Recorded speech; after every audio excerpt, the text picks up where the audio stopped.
For 7 years, actor Steve Burns hosted Nickelodeon's Blue's Clues. The hit kids show made them feel like they were playing along at home.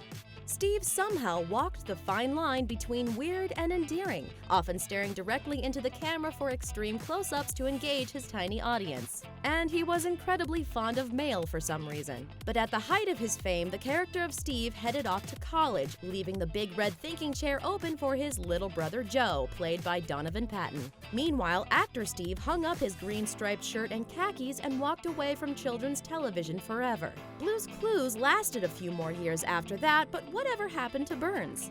We pieced together the clues and solved the case of just who Steve is behind the stripes. Why did he leave the show? The short answer is that Burns left to pursue a music career.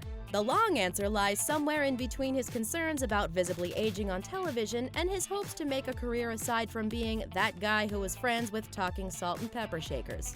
On the Blue's Clues 10th anniversary show, Steve explained, I knew I wasn't going to be doing children's television all my life, mostly because I refused to lose my hair on a kids' TV show.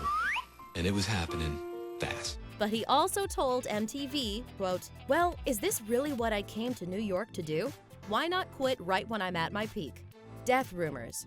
Celebrity death rumors are about as common on the internet as cat photos, especially when it comes to stars who play wholesome characters.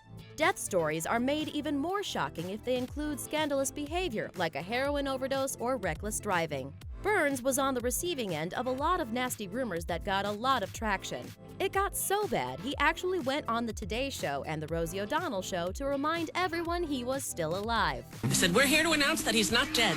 But why would anyone think Burns was a heroin addict in the first place? One source, The Complete Idiot's Guide to Urban Legends, speculates that the story has its roots in a guest appearance Burns made on an episode of Law & Order, in which he played an autistic kid who was mistaken for a drug user. A car crash rumor surfaced later, long after Burns left Blue's Clues. But thanks to the magic of Twitter, he was able to easily dispel that rumor on his own. About that music career. Burns released 2 studio albums, one solo and one with a band called Steve Burns and the Struggle. Neither one brought him anywhere near the stardom of Blue's Clues, but he revealed on the Today Show that he did get to work with one of his musical idols, Stephen Drozd of the Flaming Lips. He got the ball rolling by calling the band's producer, Dave Fridman. I called my favorite record producer. I knew someone who had his phone number. I just called him and said, "Hey man, you are wonderful." And he said, "Hey, I just had a Blue's Clues party yesterday for my kid." So I guilted him into listening to my CD, and he called me back and said, "Let's work on this." He's not worried about money. In the years since he left Blue's Clues, Burns hasn't exactly been keeping his nose to the grindstone. He self-released his 2 indie rock albums, has a few credits on IMDb, and has done only small theater productions around New York. And yet, he owns a custom-built loft in the hipster mecca of Williamsburg, Brooklyn. That's not the kind of home you'd expect from a musician who hasn't held a steady job for a decade.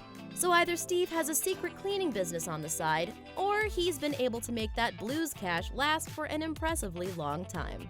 He was one of People magazine's most eligible bachelors in 2000.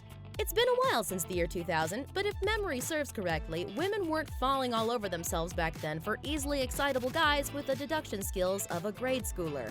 But somehow, Burns landed on People's most eligible bachelor list that year, alongside George Clooney and Derek Jeter. So who was Steve looking for at the dawn of the new millennium? He told the magazine, a cross between Christy Turlington, Gwen Stefani, and Janine Garofalo. He got conned by a stripper and her mother. Steve Burns is nothing if not painfully aware of his strange celebrity status, which is why he went on The Moth, a storytelling show, to detail what might be the most awkward date of all time. After his appearance on People's Bachelor list, Steve received fan mail from interested ladies, and he even went on a date with a tall, beautiful swimsuit model. Too bad Burns is only 5'6".